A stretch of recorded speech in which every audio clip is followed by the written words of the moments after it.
సోదరిమణులారా, ఈరోజు మీ సోదరుడి తెలంగాణ రాష్ట్ర ముఖ్యమంత్రిగా ఉన్నాడు. ఎవరు ఎన్ని కుట్రలు చేసినా, కుతంత్రాలు చేసినా, ఎన్ని అడ్డుపుల్లలు పెట్టినా, మీ అభివృద్ధిని అడ్డుకోవాలనుకున్నా, మీ సంఘాలను దెబ్బతీయాలనుకున్నా, ఇప్పటి వరకు 61,000 కోట్ల రూపాయల బ్యాంకు లింకేజ్ ఇవ్వడమే కాకుండా సున్నా వడ్డీ కోసం బ్యాంకులకు 2,000 కోట్ల రూపాయలు ఇవాళ నిధులు విడుదల చేసి మిమ్మల్ని ఆర్థికంగా నిలబెట్టే ప్రయత్నం చేస్తున్నాం. ఈ తెలంగాణ రాష్ట్ర ఆర్థిక పరిస్థితి మా ఆడబిడ్డల చేతుల్లో ఉంది.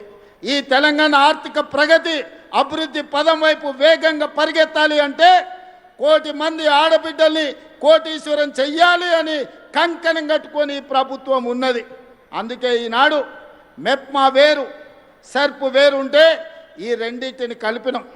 తండాలలో, గూడాలలో, మారుమూల పల్లెల్లో, పట్టణాలలో ఉండే మహిళలందరూ ఒకే గొడుగు కిందికి తెచ్చి 1 కోటి మంది సభ్యులను చేయాలని ఈరోజు పెట్టుకున్నాం. 67 లక్షల మంది సభ్యులు ఉన్నారు. ఇవాళ మనము చీరలు పంచితే పండుగ పూట ఆడబిడ్డలకు చీర పెడితే సారెగా భావించే మా ఆడబిడ్డలకు 1 కోటి మందికి ఈరోజు ఇందిరా మహిళా శక్తి చీరలు మనం ఇచ్చినాం.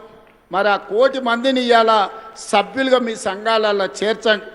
సభ్యులను చేర్చే బాధ్యత మీది, కోటీశ్వరులను చేసే బాధ్యత నాది, మా సీతక్కదని చెప్పి నేను ఈ సందర్భంగా మా ఆడబిడ్డలకు మాట ఇస్తున్నా.